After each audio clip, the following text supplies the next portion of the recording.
चलिए, तो आज हम लोग शुरू करेंगे मॉलिक्यूलर डायग्नोसिस। आखिर ये मॉलिक्यूलर डायग्नोसिस होता क्या है, इसमें क्या क्या चीजें आती हैं, वो सब आज हम डिटेल में पढ़ेंगे।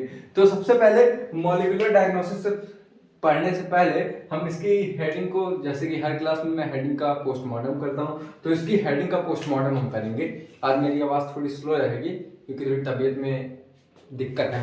तो देखो, मॉलिक्यूलर लेवल की बात कर रहा है, तो मॉलिक्यूलर लेवल मैंने हमेशा बोला है कि दो चीजें आएंगी मैक्सिमम।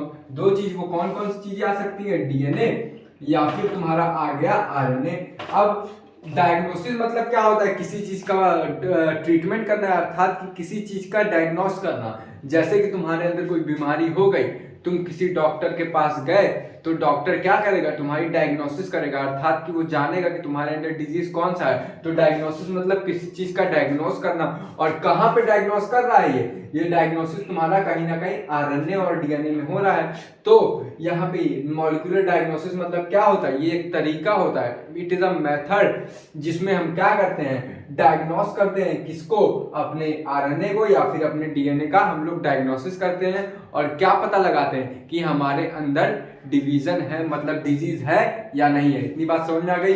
अब देखो, अब मैंने अपनी सुविधा अनुसार मॉलिक्यूलर डायग्नोसिस को दो पार्ट में डिवाइड किया है। तुम्हारे एनसीईआरटी में सीधे रीडिंग लगाओगे, मतलब नहीं समझ पाओगे, पहले बता दे रहा हूं। तो मैंने अपनी सुविधा अनुसार इसको दो पार्ट में डिवाइड कर लिया है। तो इसको मैं इरेज कर दे रहा हूं। तो दो पार्ट में डिवाइड किया है। अब एक मैंने बताया है कि एक है कन्वेंशनल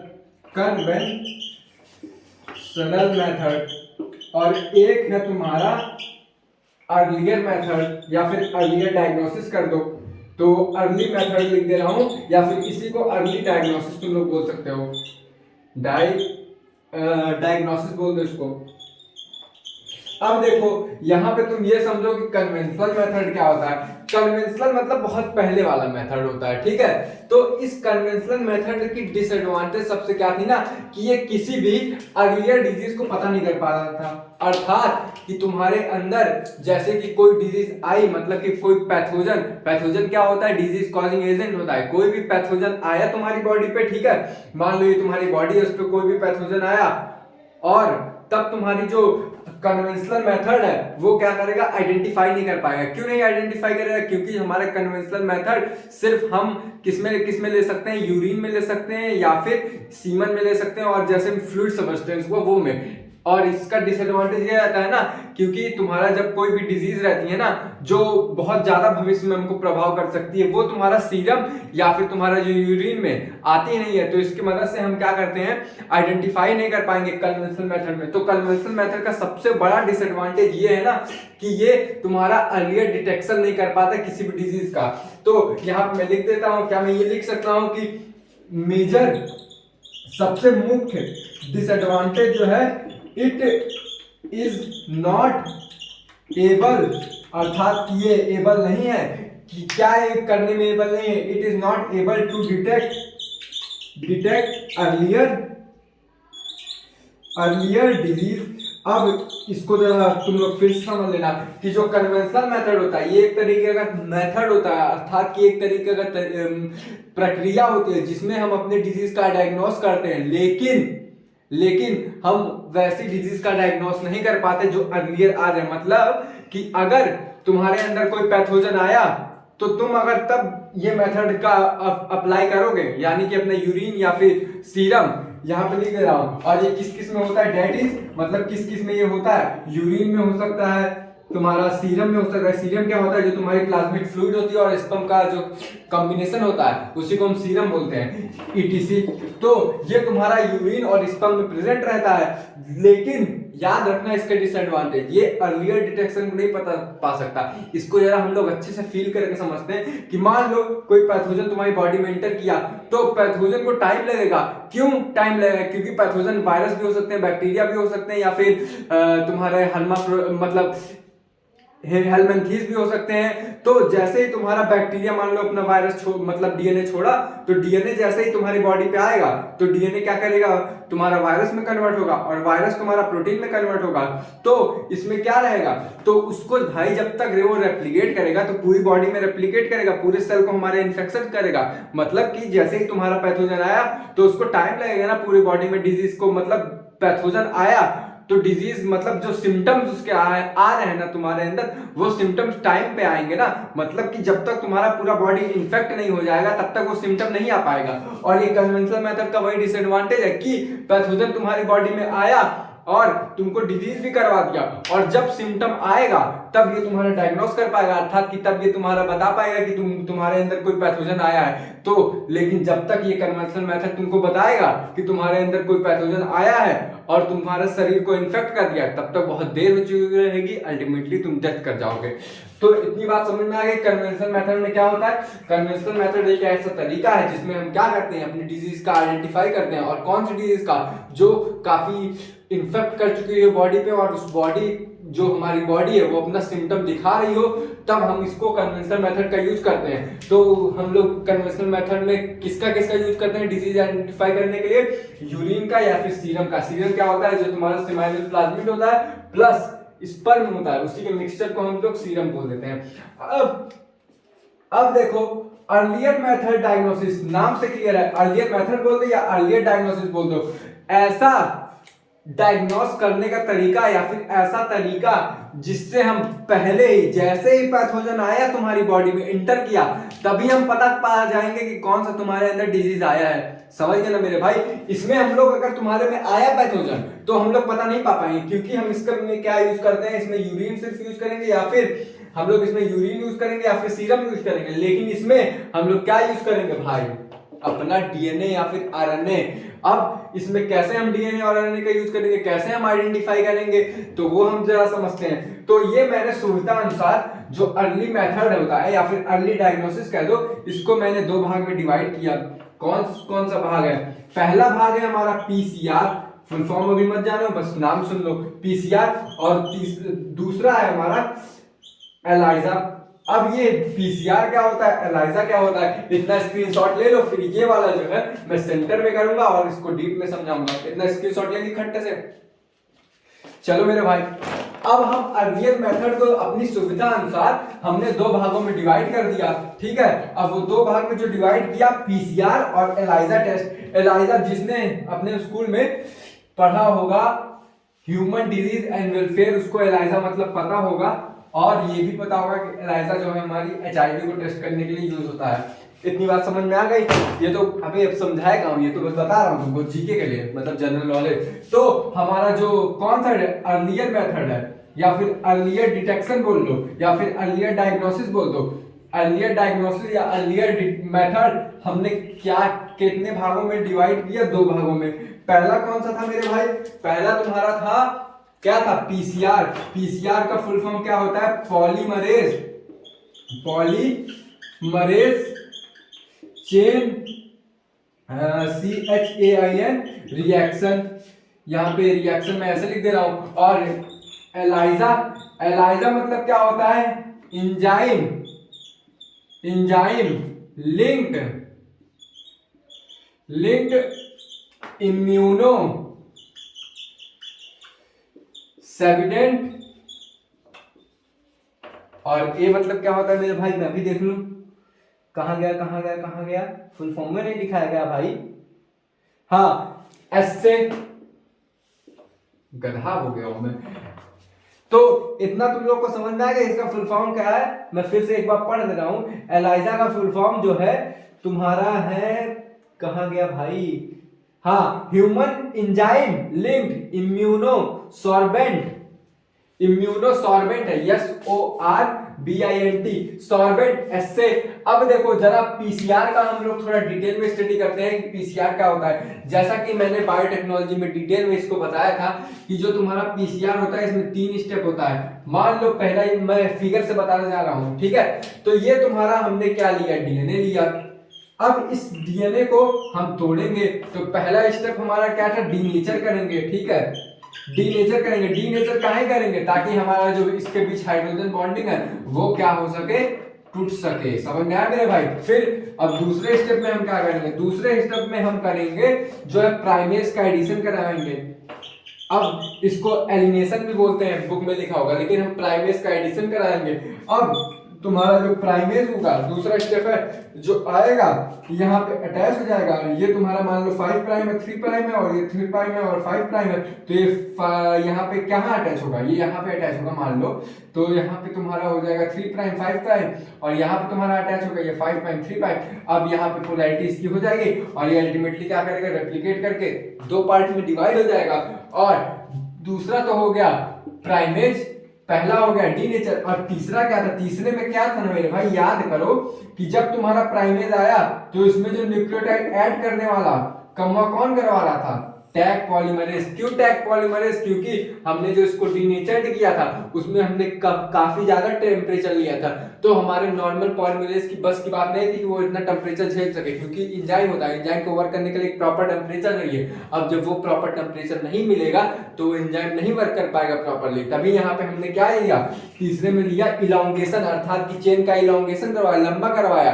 तो उसी को इलॉन्गेशन को हमने क्या लिया? उसमें क्या लिया? Tag polymerase. अब हमने पीसीआर हेडिंग समझ ली। अब जरा तुम ये समझो कि पीसीआर को हम कैसे यूज करते हैं अपने अर्ली डायग्नोसिस में, अर्थात कि जो मॉलिक्यूलर डायग्नोसिस होता है उसमें पीसीआर को हम कैसे यूज करते हैं। मान लो कि तुम्हारे अंदर कोई पैथोजन आ गया, ठीक है, मतलब कि डिजीज कॉजिंग एजेंट आ गया, चाहे वो बैक्टीरिया का पैथोजन हो या फिर वायरस का हो, कुछ हो भाई। तो मान लो आया, तो तुम क्या करोगे? अपना एक सेल लोगे, ठीक है मेरे भाई, सेल लोगे, समझना मेरी बात। एक तुम सेल लिए, सेल से आइसोलेट किए डीएनए, तो तुम्हारा ये यहीं पे मैं समझा रहा हूं, ये तुम्हारा डीएनए आइसोलेट हो गया। तो तुम क्या करोगे कि ये जो तुम्हारा प्रोसेस चल रहा है ना, उसमें क्या करोगे? टैग पॉलीमरेज आएगा, टैग पॉलीमरेज आके ये तुम्हारा करेगा। तो ये अगर हम मान लो तुम्हारा एक पर्टिकुलर सेल से हम लोग ये डीएनए लिए हैं, तो फिर ये क्या करेगा? इतना स्टैंड बन जाएगा। और अगर इसी प्रोसेस को, ये पहला स्टेप है, दूसरा स्टेप है, तीसरा स्टेप, इसी प्रोसेस को हम 30 टाइम कर देना, तो लगभग हमारे पास 1.1 बिलियन डीएनए आ जाएंगे। तो मान लो कि तुम्हारा 1.1 बिलियन डीएनए आ गया, तो तुम एक डीएनए में ये भूल कर सकते हो कि तुम्हारे अंदर कोई बीमारी नहीं है, यानी कि तुम्हारे अंदर कोई पैथोजन नहीं आया है। लेकिन मेरे भाई, अगर तुम्हारे पास 1.1 बिलियन कॉपीज रहेंगी किसी डीएनए की, तो क्या तुम उसमें इजीली आइडेंटिफाई नहीं कर पाओगे कि ये तुम्हारा जो डीएनए है वो उसमें कुछ खराबी आ गई है? बोल मेरे भाई, तुम उसको अर्ली डायग्नोसिस नहीं कर पाओगे, क्योंकि तुम्हारा डीएनए ही पहले खराब होगा ना। तो डीएनए जब खराब होगा तभी वो रेप्लिकेट करेगा, तो रेप्लिकेट करेगा, अल्टीमेटली सारे सेल्स में वो खराब वाला डीएनए जाएगा और अल्टीमेटली तुम डेथ कर जाओगे। मान लो वो इंसुलिन बनाने वाला डीएनए है वो खराब हो गया है, तो तुम्हारा पीस खराब होगा, मतलब जीन खराब होगा, इंसुलिन बनाने वाला वो खराब हो गया है। तो तुम डायग्नोसिस की मदद से जब वो इंसुलिन मतलब बीटा सेल से, बीटा सेल का डीएनए निकालोगे, मान लो ये बीटा सेल हुआ, इसका डीएनए निकाले, इसकी कॉपी बनाए, तो तुम्हारा जो इंसुलिन बनाने वाला जीन रहेगा वो तुम्हारा जब देखोगे कि ये तो भाई यहाँ पे खराब है, ये तो बना ही नहीं पा रहा, तो अल्टीमेटली तुम डायग्नोसिस कर दोगे एक ही सेल से। तब तक वो तुम्हारा पूरे बॉडी में नहीं फैल पाएगा, लेकिन अगर तुम नहीं डायग्नोसिस किए तो तुम्हारा पूरे बॉडी में फैल जाएगा, तो अल्टीमेटली तुम इंसुलिन बना ही नहीं पाओगे और क्या होगे? मर जाओगे, क्योंकि इंसुलिन ही तुम्हारा क्या करता है? ब्लड शुगर लेवल को मेंटेन करके रखता है मेरे भाई। इतनी बात समझ में आ गई। अब एक चीज और समझना, पीसीआर की मदद से ना हम लोग म्यूटेटेड जीन का भी पता करते हैं, अर्थात कि जो हमारा म्यूटेटेड जीन है उसको पता करते हैं। म्यूटेशन मतलब समझते हो ना, जीन में कोई चेंज हो जाना, जब बच्चा पैदा हो रहा है या फिर बच्चा पैदा होते वक्त तुम्हारा जो जीन है उसके अंदर, या फिर डीएनए बोल लो, उसके अंदर कोई चेंज हो जाए, उसी को हम क्या बोलते हैं? म्यूटेशन। अब पीसीआर उसमें कैसे मदद करता है जरा ये भी समझना, अभी समझाते जा रहा हूं, फिर एलाइजा टेस्ट पे बात करेंगे, ठीक है मेरे भाई। अब मान लो कि तुम्हारा कोई जीन हुआ या फिर डीएनए हुआ, उसमें कुछ म्यूटेशन हो गया, तो ये मान लो मैं एक स्टैंड लिया, यहाँ पे एडेनिन, थाइमिन, ग्वानिन, साइटोसिन, और यहाँ पे मैं कर दिया ग्वानिन कर दिया।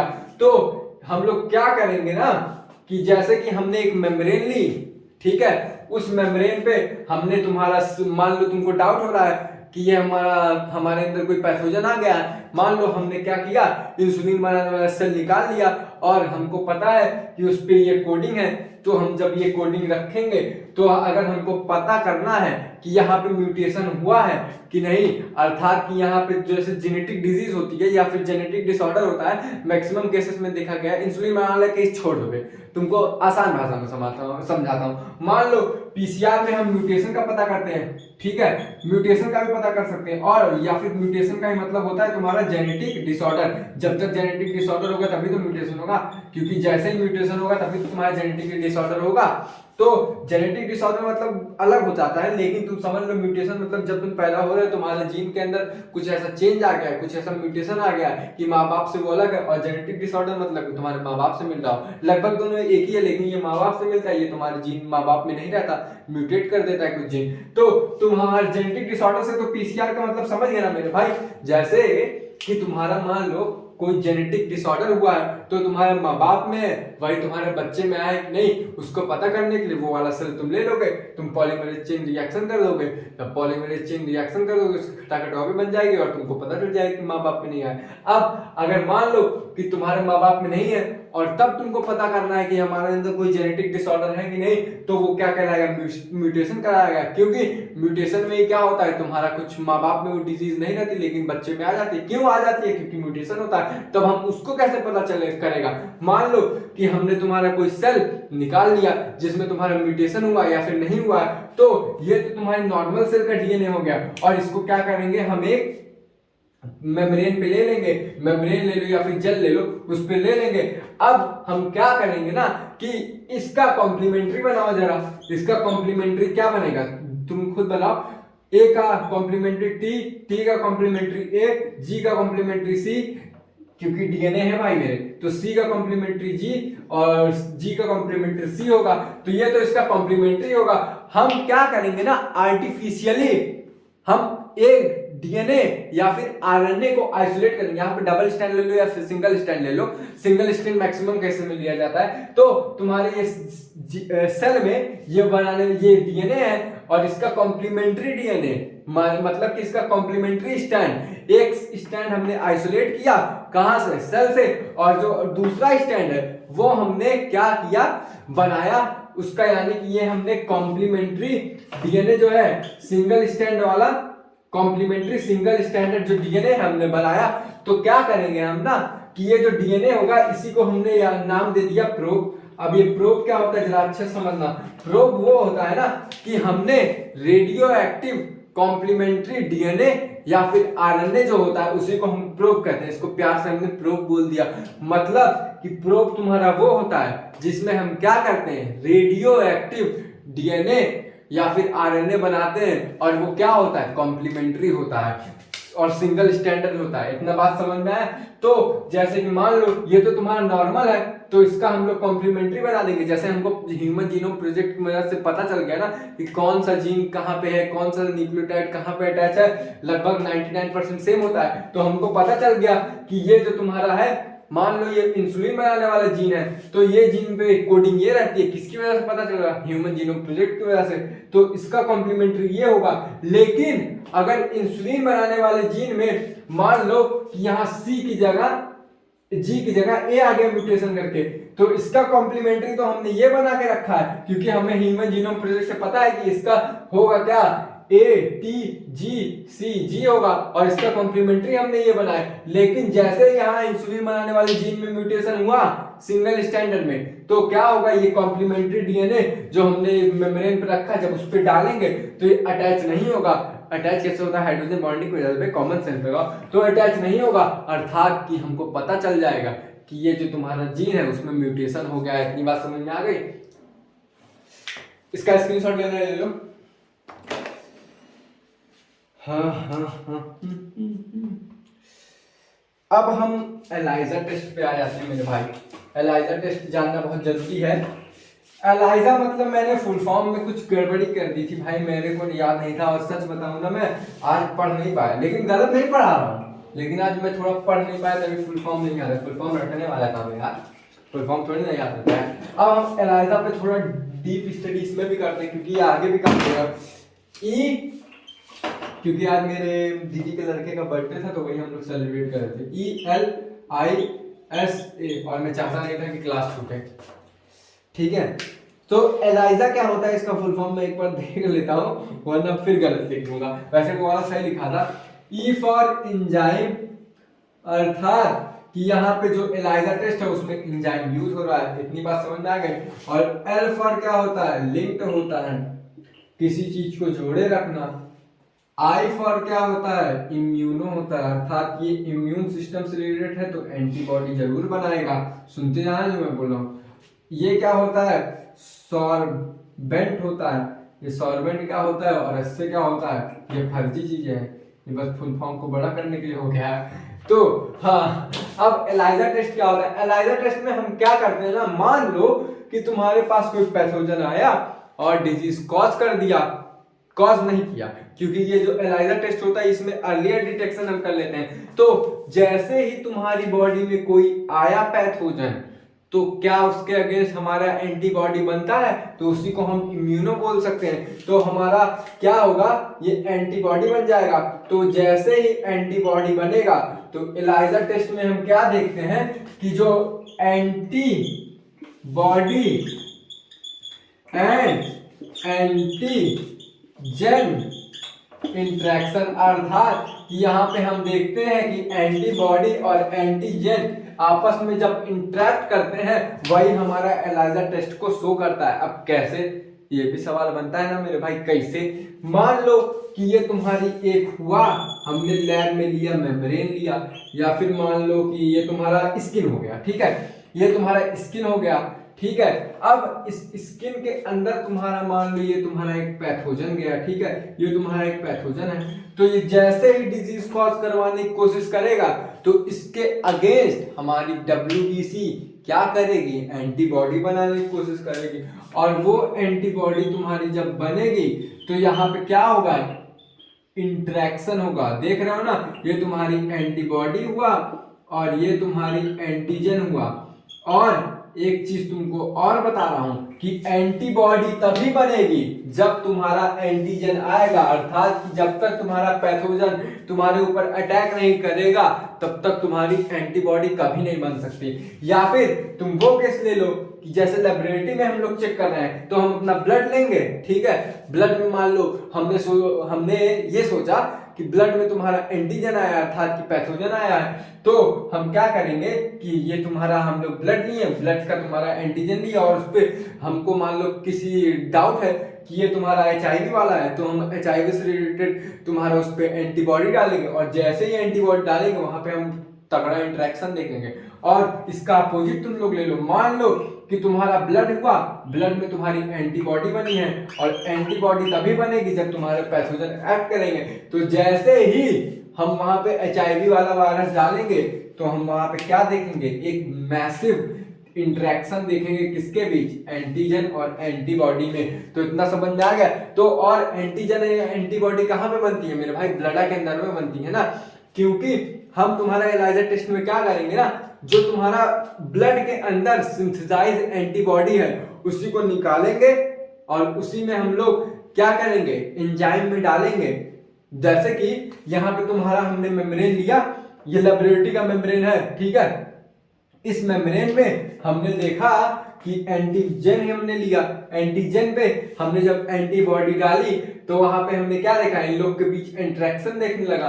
तो यहाँ पे एक सबस्टेंस होता है, सबस्टेंस का नाम आपके सिलेबस में नहीं है, तो जैसे ही ये सबस्टेंस होता है, ये सबस्टेंस में कुछ एंजाइम होते हैं, वो एंजाइम का क्या होता है, उस एंजाइम की वजह से वो जो सबस्टेंस यहाँ पे लगा होता है वहां उसका कलर क्या हो जाता है, चेंज हो जाता है। और कौन से कलर में चेंज होता है ये भी आपके सिलेबस में नहीं है। तो इतनी बात समझ में आ गई। तो एंजाइम यहाँ पे क्यों यूज हुआ, क्योंकि यहाँ पे जो सबस्टेंस है उस पे एंजाइम रहता है। तो जैसे ही यहाँ पे इंटरेक्शन होगा तो एंजाइम की वजह से, तो जैसे इंटरेक्शन हुआ तो वो एंजाइम एक्टिवेट हुआ, और जब एंजाइम एक्टिवेट होगा तो तुम्हारा जो सबस्ट्रेट का वो कलर है वो चेंज हो जाएगा। तो एक बार एलाइजा टेस्ट हम लोग इजीली भाषा में या फिर काफी कम शब्दों में समझते हैं कि एलाइजा टेस्ट ऐसा टेस्ट होता है जो हमारा अर्लियर डिटेक्शन करता है किसी भी डिजीज का। इसमें हम लोग क्या देखते हैं, इसमें हम लोग अर्लियर डायग्नोसिस कर लेते हैं, और इसमें क्या होता है कि हमारा जो एंटीजन और एंटीबॉडी है उसके बीच में इंटरेक्शन कैसा है, और इसमें क्या करते हैं हम अपने ब्लड से एंटीबॉडी निकालते हैं, और एंटीबॉडी तभी बनेगी जब हमारे अंदर पैथोजन आएगा। तो जैसे ही पैथोजन एंटर करेगा तो हमारी ब्लड में एंटीबॉडी आएगी, और हमारा ब्लड जो है एंटीबॉडी सिंथेसाइज करेगा, और वही ब्लड का हम ब्लड जब लेते हैं तो उसको जब सबस्टेंस के ऊपर डालेंगे तो सबस्टेंस जो हमारा रहेगा उसमें जो एंजाइम प्रेजेंट रहेगा उसमें जो चेंज होगा, उसी की वजह से एंजाइम की वजह से जैसे ही अगर एंटीबॉडी एंटीजन में इंटरेक्शन हुआ तभी वो सबस्टेंस में जो एंजाइम है वो एंजाइम क्या करवाएगा, उस सबस्टेंस का कलर चेंज करवा देगा। अगर वहां पे एंटीजन एंटीबॉडी का इंटरेक्शन नहीं हुआ तो एंजाइम है सबस्टेंस का कलर चेंज नहीं करवा पाएगा। इतनी बात समझ में आ गई, समझे। अब हम करते हैं एनसीईआरटी का रीडिंग। 25 मिनट हुआ मेरे भाई, तो चलो हम लोग शुरू करते हैं एनसीईआरटी का रीडिंग अपना। We know that for effective treatment of an disease earlier diagnosis and understanding its pathophysiological is very important. अर्थात यहाँ ये कहना चाह रहा है एनसीईआरटी कि हम ये जानते हैं कि जो हमारा इफेक्टिव ट्रीटमेंट होता है किसी भी डिजीज का वो हम लोग कैसे कर सकते हैं, अर्लियर डायग्नोसिस कर लें, या फिर हम अपना जो पैथोजन है जो कॉज कर रहा है उसका फिजियोलॉजिकल इंपॉर्टेंस डाल लें कि वो पैथोजन कैसे कॉज कर रहा है, उसमें क्या चीज चल रही, जैसे पैथोजन का मैकेनिज्म जान ले कि वो कैसे कॉज कर रहा है, उसका इंपॉर्टेंस जान ले, फिर उसके अगेंस्ट हम क्या करेंगे, एंटीबॉडी डाल देंगे यूजिंग कन्वेंशनल मेथड। जैसा कि मैंने वहां पे बताया था मेथड ऑफ डायग्नोसिस, उसमें हम डायग्नोस करते हैं किस किस चीजों में करते हैं, सीरम में और यूरिन एनालिसिस में। लेकिन ये early detection is not possible, अर्थात कि उसमें अर्ली डिटेक्शन नहीं कर सकते किसी भी बड़ी डिजीज का। जब वो डिजीज तुम्हारे अंदर कॉज कर जाएगी तभी हम उसमें डिटेक्शन पा पाएंगे, तब तक तुम्हारे जब तक सिम्टम नहीं आएंगे तब तक तो पा ही नहीं पाओगे, और जब डिजीज आएगी तो तुम्हारे वो बॉडी में पूरा फैल जाएगा तभी तुम्हारे सिम्टम्स आते हैं मेरे भाई, ये बात जान लेना। तो हम क्या करेंगे, recombinant DNA technology, polymerase chain reaction, हमारा जो तरीका है अर्ली डिटेक्शन करने का, पॉलीमरेज चेन रिएक्शन है, और एलाइजा टेस्ट है। एलाइजा का फुल फॉर्म है enzyme linked immunosorbent assay, are some of the technology that serve the purpose of earlier diagnosis. अर्थात कि ये सब कुछ तरीके का टेक्नोलॉजी जिससे हम क्या करते हैं, अर्लियर डायग्नोसिस करते हैं। प्रेजेंस ऑफ पैथोजन, अब प्रेजेंस ऑफ पैथोजन मतलब bacteria virus is normally suspected only when the pathogen has produce a disease symptom. अर्थात कि जो प्रेजेंस ऑफ पैथोजन है, कौन कौन पैथोजन में हो सकते हैं, बैक्टीरिया हो सकता है, वायरस हो सकता है, तुम्हारे फंगाई हो सकते हैं, वो normally substituted only when the pathogen has produce a symptom. लगभग हमने केसेस में ये देखा है कि जब हमारा कन्वेंशनल डायग्नोसिस होता है तो जब पैथोजन डिजीज कॉज कर देगा और सिम्टम्स आ जाएंगे तब हम अपना कन्वेंशनल मेथड वाला डायग्नोसिस करवाते हैं। मतलब कि उसमें अर्ली डिटेक्शन तो होता नहीं है, तो डिटेक्शन हम लोग तभी करवाएंगे जब तुम हमारे अंदर सिम्टम आएगा। तो वही ये बोलना चाह रहा है कि only when the pathogen has produce a disease symptom, जब वो पैथोजन जो सिम्टम को डिजीज करने लगेगा, मतलब कि जो हमारे बॉडी के अंदर सिम्टम्स है वो पैथोजन क्या करने लगेगा, शो करने लगेगा। By this time of concentration of pathogen is already very high in the body, तब तो उस समय देर हो चुकी होगी। क्यों देर हो चुकी होगी, जब हमारा सिम्टम आएगा तो वो पूरी बॉडी में फैल जाएगा तभी तो सिम्टम आएगा, और तब तक काफी देर हो चुका होगा और हमारी बॉडी में जो पैथोजन का अमाउंट है वो काफी बढ़ गया होगा। क्योंकि जो हमारे बैक्टीरिया या फिर वायरस आए तो वो अपनी खटाखट कॉपी बनाने लगते हैं, और खटाखट कॉपी बनाने लगेंगे तभी सिम्टम आएंगे, और जब सिम्टम आने लगा तो हमारी वो बॉडी में पूरे फैल जाएंगे, वही इसमें बोला है। However, very low concentration of bacteria or virus at when the symptoms of disease are not yet visible। अर्थात कि जब कंसंट्रेशन पैथोजन का लो होता है, पैथोजन में कौन आता है, वायरस, बैक्टीरिया, फंजाई, ये सब आते हैं। तो जब सिम्टम्स लो होता है तो हम उसको कैसे डिटेक्ट कर सकते हैं, अपना पीसीआर से, अर्थात की पॉलीमरेज चेन रिएक्शन से। क्या करते हैं हम, एम्प्लीफिकेशन करते हैं। We can explain how PCR can be detected very easily amount. वही मैंने जो तुमको समझाया कि हम अपना डीएनए लेंगे या उसको खटाखट लेबोरेटरी में बनाएंगे, उसका कॉपीज बनाएंगे, तो उसमें हम लोग इजीली आइडेंटिफाई कर देंगे। क्योंकि हम एक जीन को आइडेंटिफाई करने में भूल हो सकती है कि ये वाला डिजीज है, ये वाला जीन हमारा खराब है, लेकिन अब कई सारे उसी से हमने बनाए तो कई सारे खराब हुए तो हम इजीली डिटेक्ट कर लेंगे, वही इसमें बोला है। अब तुम यहाँ पे आ जाओ, PCR is now routinely used to detect HIV is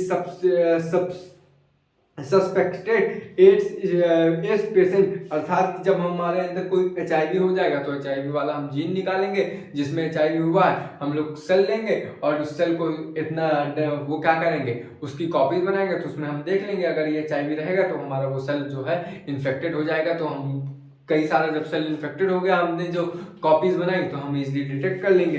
they it may be use to detect mutation in gene, हम इससे क्या कर सकते हैं, ये भी हम जो हमारे जीन में जो म्यूटेशन होता है उसका भी डिटेक्ट कर सकते हैं। यहाँ पे मैंने बताया वो इरेज कर दिया, मतलब जो हमारा म्यूटेशन होता है जीन का उसका भी डिटेक्ट कर सकते। कैसे कर सकते हैं, मैंने तुमको बताया कि जान मान लो कि हमने जीन लिया इंसुलिन बनाने वाला, उसमें कुछ म्यूटेशन हो गया तो हम उसका कॉम्प्लीमेंट्री प्रोब बनाते हैं। प्रोब क्या होता है, हम सिंगल स्टैंडर्ड जो तुम्हारा कॉम्प्लीमेंट्री DNA होता है या फिर RNA वो रेडियो एक्टिव होता है, अर्थात कि आइसोटोपिक फॉर्म में होता है, तो उसका लेते हैं तो रेडियो एक्टिव लेते हैं, मोस्टली रेडियो एक्टिव लेंगे तो उस पर डालेंगे, तो जैसे ही तुम्हारा वो अटैच हो जाएगा तो उसको हम क्या करेंगे, ऑटो रेडियोग्राफी की मदद से देखते हैं। ऑटो रेडियो, क्योंकि हम DNA को तो आंख से देख नहीं सकते तो उसको किससे देखते हैं, ऑटो रेडियोग्राफी से। तो वही आगे लिखा होगा तुम्हारा, मैं बताना भूल गया था, ऑटो रेडियोग्राफी से, क्योंकि हम DNA को आंख से नहीं देख सकते। ऑडियो रेडियोग्राफी जो होता है वो क्या करता है, कलरिंग प्रोवाइड कर देता है। तो हम लोग क्या करते हैं, म्यूटेशन का भी पता कर लेते हैं। This is powerful technology to identify the major genetic disorder, इससे हम लोग क्या कर सकते हैं, जेनेटिक डिसऑर्डर भी आइडेंटिफाई कर सकते हैं। कैसे कि अगर हमको पता है कि माँ बाप में है कुछ बीमारी तो बच्चे में है कि नहीं, हम अर्लियर क्या करेंगे, लेंगे उसका कॉपी बनाएंगे, हमको पहले से पता चल जाएगा।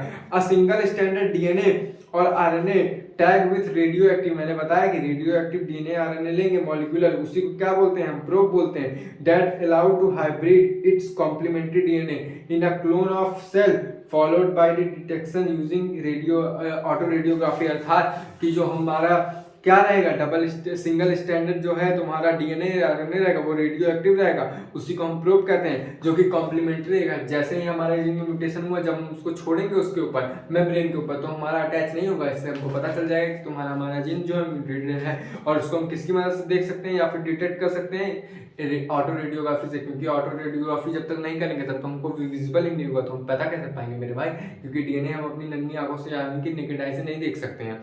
The clone has the clone having the mutated gene will hence not appear on the photography film because the probe will not be complementary with the mutated gene। और वही बताया कि जो प्रोब है वो म्यूटेटेड जीन के complementary नहीं रहेगा, क्योंकि प्रोब को हम इंसुलिन बनाने वाले जीन के हिसाब से उसका कॉम्प्लीमेंट्री बनाया है, लेकिन जब जीन में म्यूटेशन हो जाएगा तो प्रोब जाके अटैच होगा ही नहीं। तो वही यहाँ पे बोला है कि जो probe will not have the complementary with mutated gene, क्योंकि जो प्रोब होगा उसके पास वो म्यूटेटेड जीन के जो म्यूटेटेड जीन से रिलेटेड कॉम्प्लीमेंट्री जीन नहीं होगा, उसके पास उस इंसुलिन बनाने वाले जीन से रिलेटेड कॉम्प्लीमेंट्री जीन होगा। इतनी बात समझ में आएगा। अब हम एलाइजा पे आ जाते हैं। ELISA is based on the principle of क्या, antibody and antigen interaction infected by the pathogen. जब हमारी पैथोजन इन्फेक्ट कर देते हैं, can be detected by the presence of antigen और बाय डिटेक्टिंग द एंटीबॉडी, जो हमारी एंटीबॉडी रहती है उसको डिटेक्ट कर सकते हैं। Detecting the antibody synthesize against the pathogen. और कहाँ पे एंटीबॉडी सिंथेसाइज होती है, इन आवर ब्लड। जब ब्लड में एंटीबॉडी रहेगी तो हम क्या करेंगे, HIV केस में हम लोग क्या करते हैं, अपना ब्लड लेते हैं और उसमें हम लोग देखते हैं, इस सबस्टेंस के ऊपर डालते हैं, तो जो सबस्टेंस होता है वो एंजाइम की वजह से कलर चेंज कर लेता है, जिसमें क्या होता है, एंटीबॉडी और एंटीजन में इंटरेक्शन हो जाता है। जब हमको पता चल जाता है कि एंटीबॉडी तभी बनेगी, मेरे भाई याद रखना, एंटीबॉडी तभी बनेगी जब तुम्हारे अंदर पैथोजन आएगा, अर्थात कि एंटीजन आएगा। तो जैसे उसमें बीच में इंटरेक्शन होने लगा तो ये एंजाइम की वजह से ये सबस्टेंस का कलर चेंज हो जाएगा और अल्टीमेटली तुम लोग HIV के घोषित कर दिए जाओ कि तुमको HIV वायरस हुआ है, तुमसे दूर रहो। तो HIV वैसे नॉन इन्फेक्शियस में आता है, कि डरने वाली कोई बात नहीं है, लेकिन वो सेक्सुअल कॉन्टैक्ट से या फिर फ्लूइड से जा सकता है। तो इतनी बात समझ में आ गई। एलाइजा वाला थोड़ा सा और सुन लो कि एलाइजा टेस्ट जो तुम्हारा होता है HIV के लिए होता है, और इसमें क्या करते हैं ना, ब्लड लेंगे, मुझको सेटिस्फैक्शन नहीं हो रहा जब तक तुमको ना समझा दो। ब्लड से लेते हैं और क्या करते हैं, जो हमारा मेम्ब्रेन होता है या फिर सबस्टेंस होता है उस पर डालते हैं, तो सबस्टेंस पे जो एंजाइम रहता है वो, अगर तुम्हारा जो एंटीबॉडी और एंटीजन में इंटरेक्शन होगा तो एंजाइम की वजह से तुम्हारा सबस्टेंस का कलर चेंज हो जाएगा। लेकिन अगर HIV बनाने वाला पैथोजन ही नहीं रहा, अर्थात कि एंटीजन ही नहीं रहा ब्लड में, तो एंटीबॉडी का घंटा बनेगी। जब एंटीबॉडी नहीं घंटा बनेगी, तो ब्लड जैसे ही तुम उस सब्सटेंस पे डालोगे तो तुम्हारा एंजाइम की वजह से वो कलर चेंज नहीं होगा, अर्थात कि तुम HIV तुम्हारे पॉजिटिव नहीं पाए जाओगे। तो आज की बातें यहीं तक, कल की बातें कल करेंगे। जय हिंद, जय भारत, साइनिंग ऑफ।